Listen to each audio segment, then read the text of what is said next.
Dango nga tarusila bembi ratu au tau tutinga mena lamani horbatura ngombo na lamani asana ombo na tinombo na asana ombo ondo venga bala lebe soi bola pa wil soi bola baleta na maro itu abekau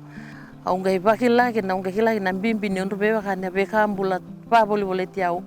mai na be ulu ni pono na kena bekadu muri mai mbati ni uthi wai lamani koro kena bembara biasa na goli na lamani takau sama ni lomang kumiusa na tomana tiwa buli he mani dobiranga una ta mabuli lomang saranga ba miusa tegevuna endua sasanga ni kena marro ya bekambula mena bito yamba ke ngule mena tu mena wala tu ngaba volunteer na dagdagai ngona ngarto ngutia umai kina so tampana ni pengara baleta ya umbula meu ngolo ang kina lai buli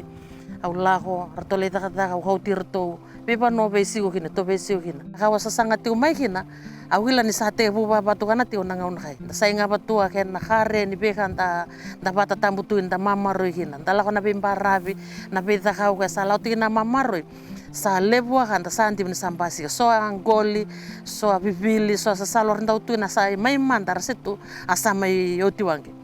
ia na beka ulai pulita na beka usabai tabita kini au kina nong kunda buno takina unda wasea vale menduanga una mena vale suibiro mai beka masale batugana mele suibiro mai nonda be bara beni ngoli nonda beka una kena manu na kena be punigatu mele suibiro mai ia sa tega buti mendenga baka malua ia ngunana makitu menandiba mai manda mendua ambua re ni mataka be vale suibiro mai be beka re tau kai